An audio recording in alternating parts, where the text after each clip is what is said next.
Commanding Officer, Engineers Battalion, Colonel FM Gundapiri, PSC, the twice Engineers Battalion, Major WM Litete, the President of Kasungu Lions Club, Mr. Lupale, all officers present and spouses, RSM Engineers Battalion, Owen Daniel Peama, all soldiers and your spouses, all protocols observed. It is my pleasure to welcome you all to Engineers Battalion to witness this tree planting ceremony. It is an initiative by the Lions Club of Kasungu in conjunction with the Engineers Battalion. This initiative is there for the preservation of nature. Monga tukuziwira tose kuti mitengo ikudulidwa kwambiri mdziko muno. The Lions Club ndi Engineers Battalion anaona kuti ndi chinthu cha mtengo wapatali kuti tikhale ndi function imeneyi. Before I go any further, program yathu ikhala motere. Pakhala opening prayer posachedwa pa. After that, pazakhala welcoming remarks, which I believe I've already done. Kenako tizakhala ndi drama kaskechi kakang'ono kokhudzana ndi za mitengo zimenezi pa Kopo Chide ndi timu yake. Then tizayamba mwambo wathu wodzala mitengo amene adzatitsogolere ndi CEO wa Engineers Battalion, Colonel FM Gundapiri, President Lions Club Mr. Lupale, a Battalion twice Major Litete, komanso representative wa women platoon. Tikazatha pamenepo kenako tonse waona tidzagwira mtengo wathu ndi kukadzala. Tikamaliza kudzala mitengo imeneyo, there will be nthawi ya ma speech. Speech yoyamba adzatipasa President a Lions Club. Speech yachiwiri adzatipasa a Commanding Officer a Engineers Battalion, Colonel FM Gundapiri. Kenako tizakhala ndi closing prayer. After our closing prayer, tizakhala ndi lunch. Officers mercy for our guests, komanso my spouses and officers. Kuma mesena sergeants ndi corporals mess kakhala lunch ya ena tonse.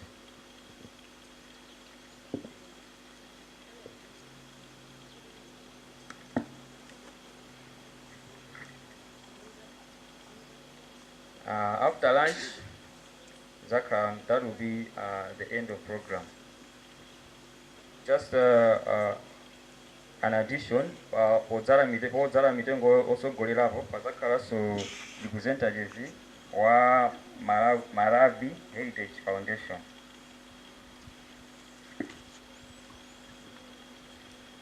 Now may I call upon a chaplaincy to give us an opening prayer. Chaplaincy. Tikuthokozani Tate Mulungu wathu chifukwa ndinu Mulungu wabwino, Mulungu wachifundo. Mutalenga dziko lapansi, mudatenga munthu ndi kumuyika m'menemo kuti iye akhale mdindo woyang'anira zonse zopezeka m'menemo.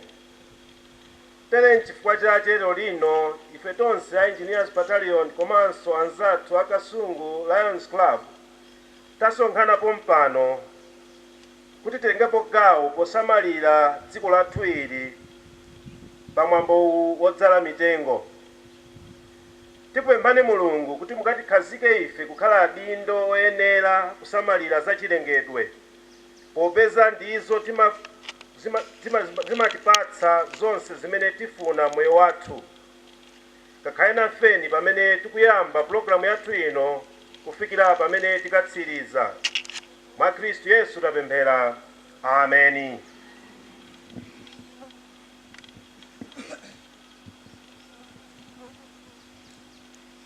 Zikomo kwambiri alaliki. At this point, I would also like to recognize the presence of Anzatu Amira Jokira Ukamuza Academy. Please feel welcome. Takulandirani. As I alluded to, this program is an initiative by the Lions Club Kasungu in conjunction with the Engineers Battalion.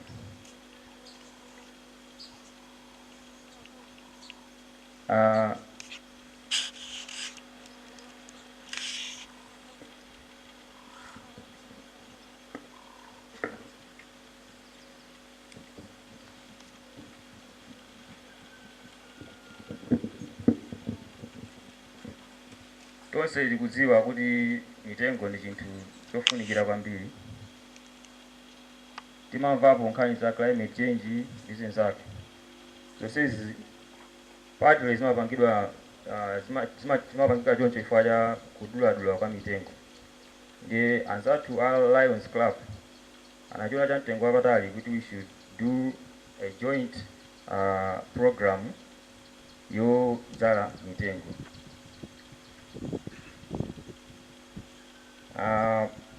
On the program, tuongezerapo podzala mitengo pacha, tuongezerapo one student waku Kamuza Academy ndi aphunzitsawo amodzi kuti adzala nawonso mitengo potsegulira.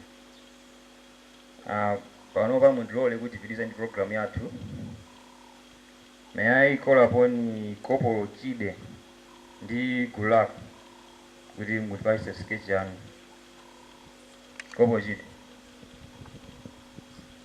Timepanga chaka chino madinima ingoti kuyamba izombe ndatikazale wala zuwa ubakhumba nendambi yabachini abati odi nambe odi ndakwaya ndi uthenga mayi uthenga wani msazume si wa maliro mala bwana ngati zinothenga uthenga atu mani Lions Club ali pankulisa ndaindi ali pano lero live funo kutikazale mitengo koma wepo sasa ndikaze mitengo ndakuchedwa mwina mfredo kodi bambo sana kuzi isana nduze uthenga tu ndauvela kwa bambo wako nyumba ine sinduzenya yijose tu kana nduze akajonje mungopanga kamsanga disipline ukanisa nakati yazuri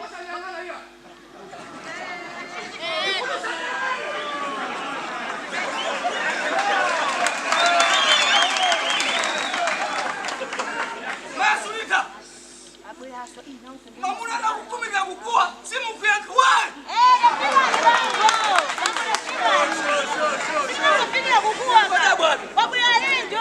ni madabwa bambo nimafikia karibu no bwino ina ni madabwa tukukua maso simu kuyangu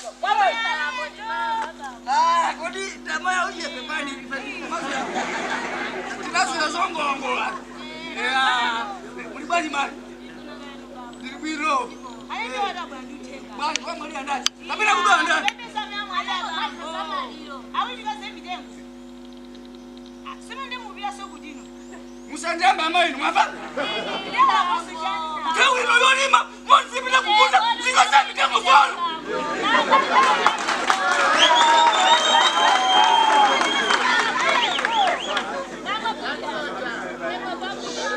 Inazanu uzwai Sika uza hakuna uzwai Mukauze bangwa sulita kana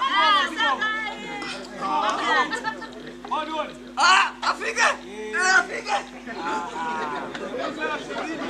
ai timaimba timakwaya tonto nitawi ino na sikisi basa mutakumene kuti simukira mbu Yesu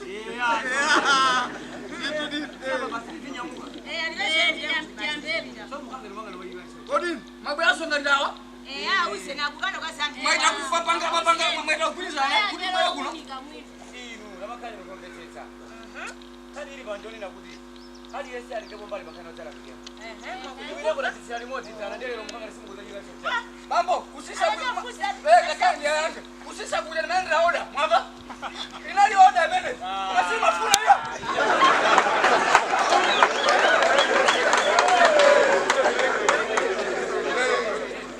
Baule kama foto ndio. Chabu. Ya. Oh, yakala basi na kukula basi.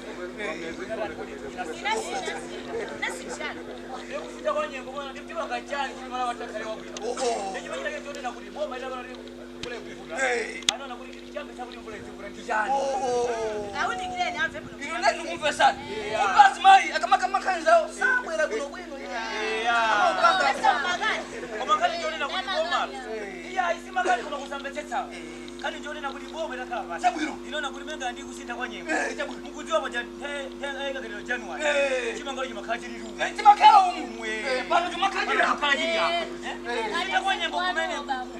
Kusinda kwa nyembo kumene. Woma yona kuti siri kati kupanga palo kaloka zimene. Zonadi. Inaona kuti mvula ndio mvula sikukwera jani. Sikukwera bili. Ikudua dula. Ikudula ndo mvula ipamaki time. Chabu leo ipaka my time. Mvula sasa kazi. Mpaka ndio mvula mama time mvula. Atu nyinyi zotala zala zilizofuna kutala nyumba. Ya ndi mfanye kimenejo. Kwa maneno udima Mungu anakambira. Anapa sauti kwa bwino. Kulina kuli atu. Andingepo mbali bakino tela bili. Chabuino. Chifwa mtu mmoja matu ndo milengo 20. Kwambia makala. Kwambia. Saku zala suya. Sasa ya. Shata mungu shata. Ndo sasa mtengo makudula. Chabuino. Ya ndipo maneno naweza kuti. Unaona kunoa ndo milengo. Sasa. Nina ngoma lolipa ngabwai. Ndi mabungwe. Awa aje akasungulayo sikira. Chabuino. Ndikwirizano ndi engineer. Kwirizano tu. Kwirizana. Ala kwirizana ne kuti ngabwaje kofani tele mitengo. Chabuino. Ndi mitengo je nakwira kwati no engineer.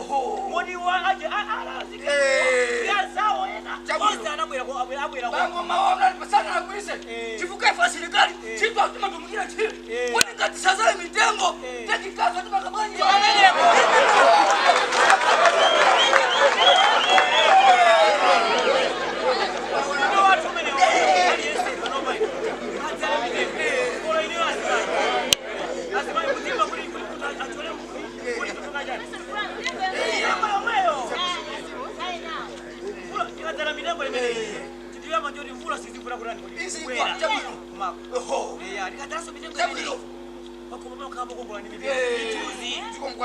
Komaso muni kadi mwa mutitokoza wa mutilayo nikabwe usima lilayo Lions. Tokoza Lions club. Komaso tokoza mabwana. Akanga ndi antwaja avomereza. Kuti bwera sasa le mitende. Tokoza kwa mabwana atu. Ondo sefele teke nyumba la tela bojani kodi. Mitengo.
Thank you very much, Director of Ceremonies.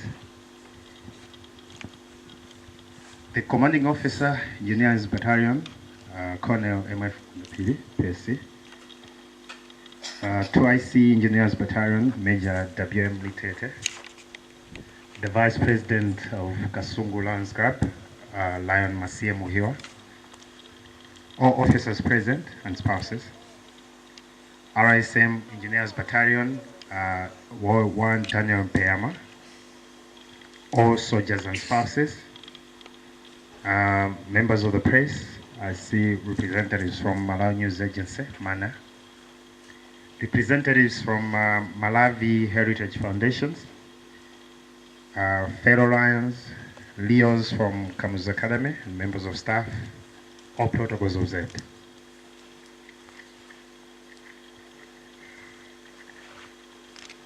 Firstly, let me thank the commanding officer, Colonel Gunda Piri, for accepting us to be here today. Thank you very much for allowing to partner with Lions Club International in the preservation of our Mother Nature. I think even as the drama group, when they were here, they had mentioned, and we cannot overemphasize, the fact that the depletion of trees and the cover for Mother Nature is bringing a lot of problems.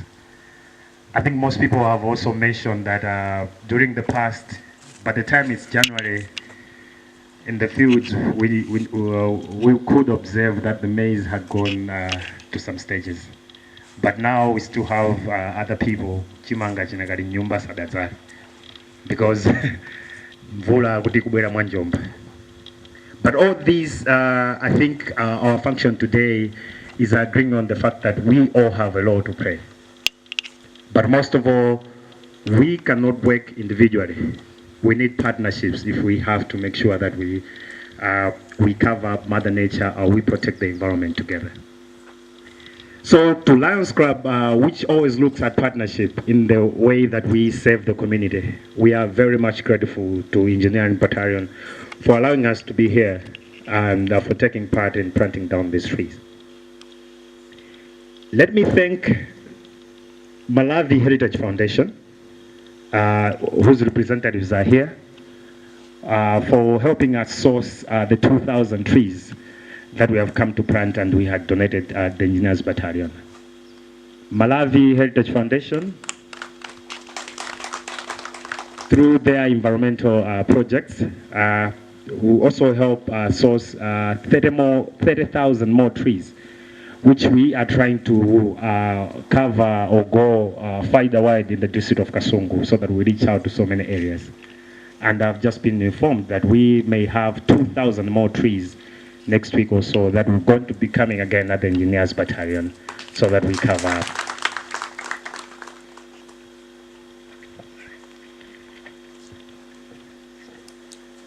Lions Club. Lions Club is a grouping of individuals from different professionals who meet up, mobilize resources to make sure that we meet the needs of different communities around our country. On the understanding that government and companies alone cannot be able to solve all the problems that we meet. So as Lions Club, we are looking into so many areas. In health, we are looking in diabetes. Just last week, government or Lions Club has sourced funds that is going to construct the first diabetic hospital near Queen Elizabeth Central Hospital in Blantyre. We also look into the issues of sight, that is on eyes. Those who may recall, we have Lions Eye Hospitals at Queen Elizabeth in Blantyre, Kamuzu Central Hospital, Zuzu Hospital, and Zomba General Hospital that were funded by Lions Club International. We look into the areas of hunger. Just to mention, as Kasungu Lions Club on the 1st of January, we were at Kasungu Prison, where we donated various food items to help issues of hunger. And we are always a visitor at Chilanga School for the Blind, where we also help with our students there. So we are into different projects. Basically, we go and support areas that are in need. But much of the areas that is in need and much regretted is the issue of environment. So we said, let's also go there, let's source trees that we should be able to plant and cover. I was talking to the commanding officer in the morning to say, last week, the Army Commander of the Maravi Defense Forces, General Sponipi, mentioned that deforestation is a security risk. So we said the first trees that we plant, we should be able to plant with the military. As during the drama group, they say, how do we take cover when there are no trees? We believe that 4,000 trees that will be donated here will go a long way into supporting that. I believe now the soldier is very happy that we're bringing cover.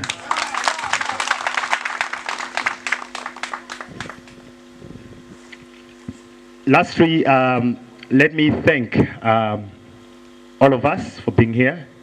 Let me thank commanding officer that I believe the schedule is always tight in the military.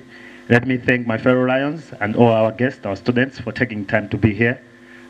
Today, we have demonstrated back to Mother Nature that we owe you, and we're going to continue to give you back what we take from you. Thank you very much. May God bless us all. Amen.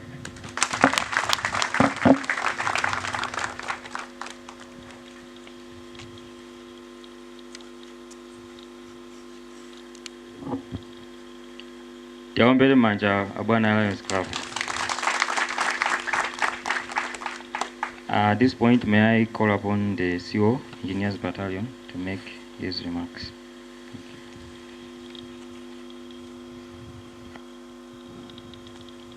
Engines! Engines! Engines! As my yo! Kanena ni bwino. Tavangaga twajisirikali ndifuna women's platoon tumvana dede. As man yo! As my yo! Engines! Engines! Engines! Thank you very much. The Baran twice majority my apologies.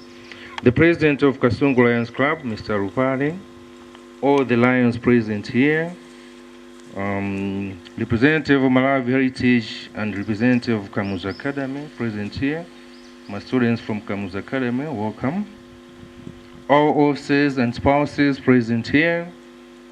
RSM Engineers Battalion, 1 Officer Class 1 in Payama. All soldiers and spouses, may I simply say, distinguished invited guests, ladies and gentlemen, good morning. Chiro yanga kumawa kuno siyayikulu ndiyongofuna ngopera kumphongo for whatever has been presented already by the president of the Lions Club, komanso from the master of ceremony, kuonjezera aposo a drama group wose walanzatu amahembe sichoncho. Good. Pofuna panga emphasize kufunika kwa mitengo, General Spoon anasogolera Malawi defense yonse kuti tizale mitengo, and the target was actually articulated during that time. He was joined by the PS Minister of Defense in leading all members of the Malawi Defense Force kuzala mitengo. Tonse lukudziwa effect of climate change yakuza dziko lonse, and as already alluded to by the chairman or the president of Lions Club Kasungu, it's a collective effort. It's not an individual effort, kuma collectively tonse tilengepo gawo.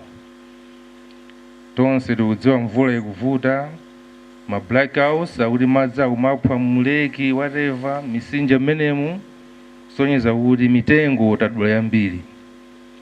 For the future generations, it's as people who need to play a part. Kuti the future generations azapanga inherit dziko labwino with good green cover. Ndiyo ndi udindo wathu atonse. In addition to that, mitengo tadzalayi it should not be the last day kudzala mitengo. Tonse minda menemu tizale. Last year tinapasudwa mitengo sichoncho. This year RSM ndi timu yake apanga inspect tione mitengo ilipo kapenayi. However, tipitiliza kudzala mitengo imeneyi, 2,000 more trees will be donated here ibweranso, and mitengo imeneyo igawidwa in all the companies. and each company idzale mitengoyo bwinobwino. Tumvana, gentlemen? In addition to that, mabanja athu, azimayi, ana athu, tonse titenge gawo tidzale mitengo is for the future generation. Komanso, in addition to that, we need to play parts kunkanya climate change. Ndiudindo wathu. The General Spoon always emphasizes titena urani kutenga gawo. It's a policy of the Maravi Defense Force. We all need to take a part. Young soldier, would you take cover? Siyonju. Nanga take cover timagwira about pululungati. They will need to take part kudzala mitengo. Training, we do it in the jungle.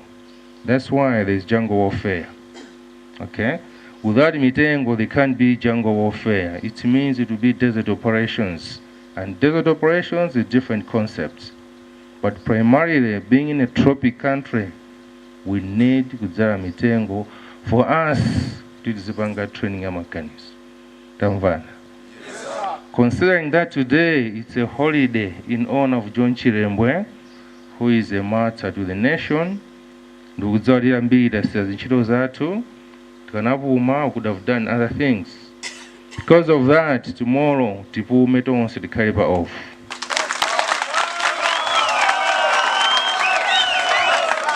Okay? I know azinzathu ena amakhala ku madisi ena ku Kasungu sanabwere because it was a deliberate move kuti asabwere. Those within were good enough to launch this tree planting ceremony. That is why it would mawa tonse tikhale pachani pa off, except those on essential duties. Their respective subunit commanders will look into that. Tamvana. Yes, sir. Pomaliza, on behalf of all officers, men and women of Engineers Battalion, let me once again thank you, Mr. Rupai, with all the lions present here and lionesses. They're here, isn't it? We're just saying lions, lions. Could it be lionesses? We are all lions. Ah, no gender balance. Okay, with all the lions present here, because of the initiative that you took to engage Engineers Battalion to come here, so that together we can do this function. I know you took a lot of time, resources to organize this. We don't take it for granted. We really thank you and we appreciate it. And we hope this will be the beginning of a long-term association and collaboration. And let's keep it up.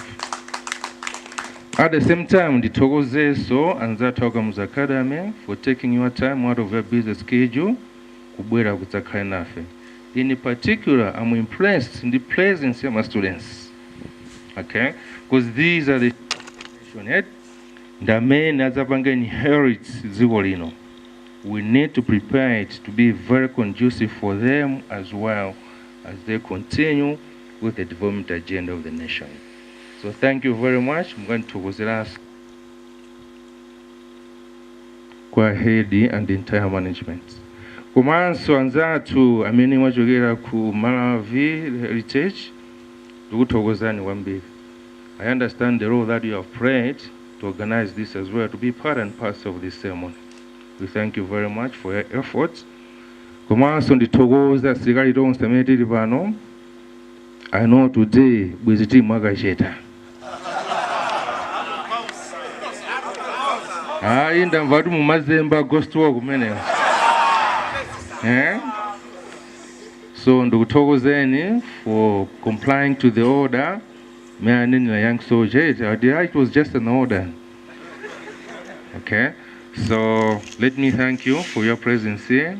I know it's a busy time this time around because people were doing different activities, but you still managed to be here with us, so thank you very much. At the same time, the Togozes Women's Platoon representatives, no Simulivano, I know you also got other busy activities that you could have done at this particular moment. So we thank you very much for gracing this occasion. We don't take it for granted. Finally, ningo kupemphani tonse kuti tiyime titimuyimba ku national anthem as a patriotic measure dziko lathu. Oh, God bless our This is the land of peace. Oh, darling, every enemy, hunger, disease, and sleep. Run together, that's why. Nothing people Yes, our leader is on everyone. And Mother Maravi.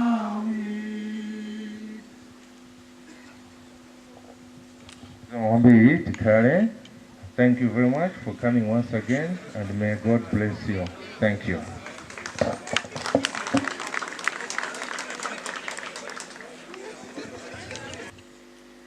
Epano, may I ask our chaplaincy to lead us into a closing prayer. Tipemphere. Tikuthokozani tate mulungu wathu, mulungu wachifundo. Tikuti zikomo chifukwa poyamba paja tinakupemphani kuti mukakhale nafe. Taona ukulu wanu pompano. Tikupemphani mulungu kuti mukatikazike ife tonse kukhala adindo oyenera makamaka poyang'anira mitengo imene tayidzala lero. Koposa atate pali anzathu amene achokera madera osiyanasiyana, tikupemphani kuti pamene akanyamuka pamalo ano mukayendetse bwino kuti akathenso kufika kumalo osiyanasiyana kumene achokera ali ndi moyo. Katisungeni ife tonse a Engineers Battalion komanso abale athu onse a Kasungu Lions Club komanso iwo amene achoka Kamuzu Academy mchikondi chanu kufikira pamene dzuwa likapendeka. Tapempha izi mwa Kristu Yesu ambuye athu. Amen. May we all stand as a guest at our